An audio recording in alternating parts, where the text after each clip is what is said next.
بتانا چاہتی ہوں کہ ساری دنیا جانتی ہے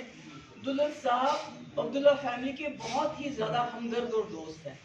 اور آج جو انہوں نے بات کہی کہ فاروق صاحب نے کہا کہ مجھے بی جے پی والوں نے کیوں کانفیڈنس میں نہیں لیا، اتنی فوج لگانے کی کیا ضرورت تھی کشمیر میں، اگر مجھ سے مشورہ کیا ہوتا تو میں اسمبلی کے ذریعے 370 ختم کرنے میں ان کی مدد کرتا۔ یہ دولت صاحب نے کسی بغض یزید نہیں کہا، فاروق صاحب کو نقصان پہنچانے کے لیے نہیں کہا، بلکہ ہمدردی کی وجہ سے کہا، کیونکہ وہ چاہتے ہیں کسی طریقے سے فاروق صاحب اور بی جے پی کے رشتے ہموار ہو جائیں، اور بی جے پی یہ جو فاروق صاحب ہے he should be in the good books of B J P, تاکہ آپس میں یہ مل کے چلے۔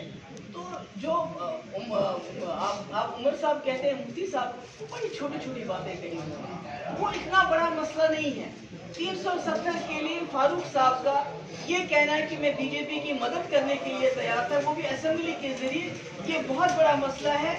اس مسئلے پہ فاروق صاحب کو لوگوں کو صفائی دینی چاہیے، نیشنل کانفرنس کو صفائی دینی چاہیے، کیونکہ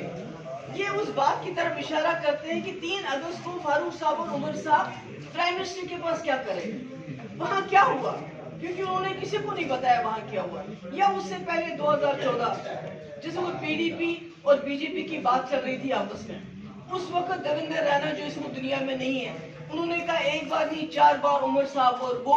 دلی گئے بی جے پی لیڈرشپ سے ملنے کے لیے، یہ کہنے کے لیے کہ آپ پی ڈی پی کے پیچھے کیوں پڑے ہو، ہم بلا شرط و شروط بی جے پی کے ساتھ سرکار بنانے کے لیے تیار ہے۔ تو کہیں نہ کہیں کڑی تو ملتی ہے، مگر وہ کہتے ہیں کہ سرکار تو آپ نے بنائی، اور وہ کہتے ہیں کہ R S S B J P کو جموں کشمیر میں کرنے کے لیے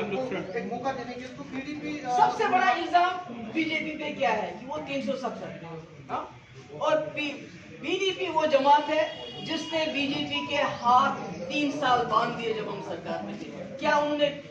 370 پر ہاتھ لگایا؟ نہیں، مجھے بتائیے ہاتھ لگایا؟ اگر پی ڈی پی نے ان کا ساتھ دیا ہوتا تب تو ابھی بھی میں وزیر اعلیٰ ہوتی، مجھے تو کوئی چھو نہیں سکتا تھا، مگر ہم نے ساتھ نہیں دیا۔ اس کے بجائے فاروق صاحب نے یہ کہا کہ اگر بی جے پی والوں نے مجھ پہ بھروسہ کیا ہوتا تو میں 370 ہٹانے میں ان کو اسمبلی کے ذریعے